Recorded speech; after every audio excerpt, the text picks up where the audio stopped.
la perception de la société des gens qui changent de sexe par manque de connaissances, ben arrive, voit une personne qui a changé ou qui le voit, par exemple quelqu'un que sa parent quelque part, qui décèle quelque chose, soit par des cartes ou des trucs du gouvernement, des fois des échappatoires, n'importe quoi. La société ne pardonne pas, mais là, les gens vont dire, ben, c'est un changement de sexe. Ils ne voient pas. Pour eux autres, c'est tout pareil. C'est un travesti. C'est un travesti. C'est quelqu'un qui s'habille en femme. C'est malade. Sauter. Puis là, bon, ils vont être violents envers la personne. Violence physique, violence psychologique, mauvais service envers la personne, discrimination. Puis ça peut être à l'hôpital, ça peut être chez un dentiste, ça peut être n'importe où, dans des commerces. C'est un travesti. Puis là, en plus, les gens, c'est un homosexuel, il est déguisé en femme, c'est un homosexuel qui n'accepte pas d'être dans son sexe, surtout s'ils savent que la personne a changé. C'est un homosexuel qui ne sait pas accepter.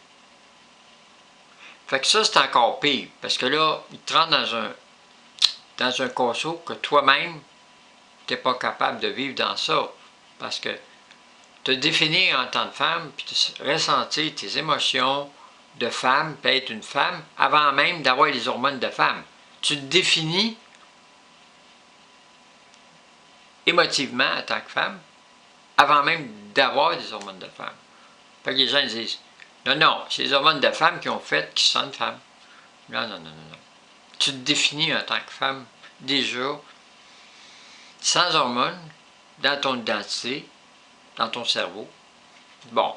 Puis là, quand on contrarie ton cerveau par des hormones, bien là, on détruit ton identité, on bâtit une identité artificielle opposée qui rentre dans des mémoires, des fichiers qui vont être difficiles à effacer. Parce qu'après ça, là, si tu fais une correction, il faut que tu retournes là-dedans, tu déconnectes les hormones, les connexions de ce qu'on a créé, pour retourner où tu étais avant, que ça se fasse la déprogrammation par ce que ta famille t'a fait, la société, puis là, reprogrammer à nouveau. Donc, quand tu déprogrammes, c'est sûr que tu peux avoir des problématiques d'orientation spatiale, des manques de mémoire où tu es, d'avoir laissé ta voiture en quelque part, tu ne sais pas où est-ce qu'elle est rendue, tu es perdu. Là, le monde te ramasse, t'envoie à l'hôpital.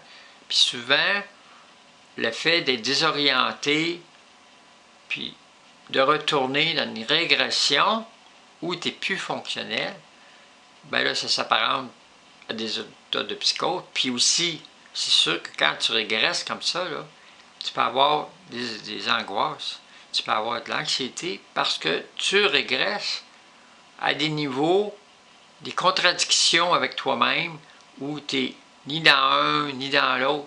Puis là, ça cause des peurs intérieures parce que tu tombes comme dans un vide entre le masculin et le féminin parce que tu es en mode de régression pour te reprogrammer. Puis là, ben, on va te donner des médicaments pour empêcher tes angoisses, mais on ne donnera pas des médicaments légers, on ne donnera pas des médicaments anti-anxiété faits spécialement pour ce type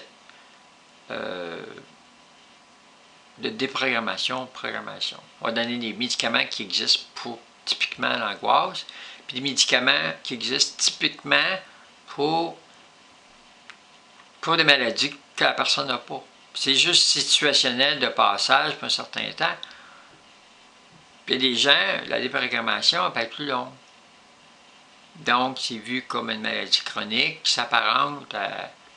Puis là, si la famille a une perception de la personne qui n'est plus elle-même, puis là, ben, elle est tombée malade. C'est une schizophrène, elle n'a jamais été normale.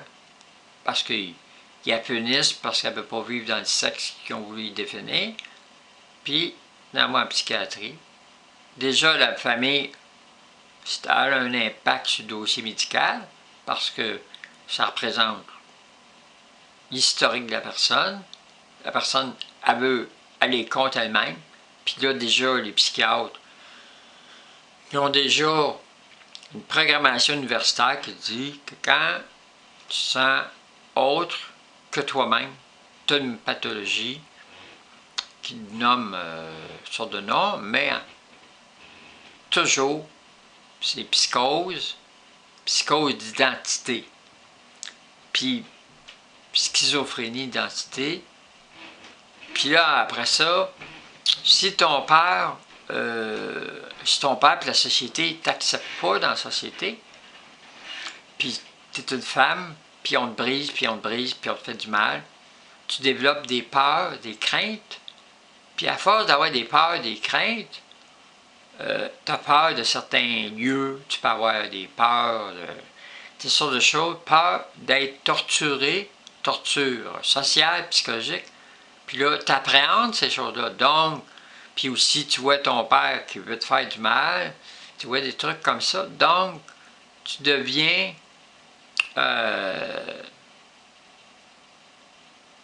que la société perçoit comme de la paranoïa. Parce que tu préviens d'avance, tu as des comportements de crainte, puis tu te fais des scénarios déjà d'avance de choses qui sont peut-être pas la réalité, parce que tu rentres dans un monde intérieur où tu as été torturé par ta famille, tout ça, puis tu t'emprisonnes là-dedans parce que ta souffrance est tellement grande, elle te marque. Donc tu tombes dans un panneau en dedans de toi-même, tu t'enfermes dans cette souffrance-là, qui est quasiment, c'est très difficile de s'en sortir.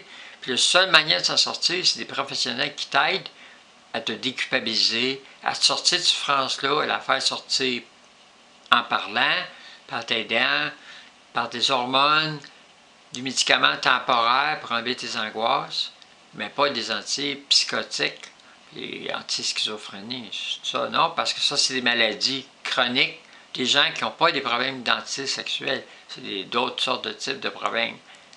Mais les problèmes d'identité, souvent, quand tu tombes dans le vide parce que tu es ni dans un, dans l'autre, puis là, ils disent, bon, ben, la personnalité se morcelle, puis là, ils ont des compensations par rapport que la personne est en processus de reconstruction,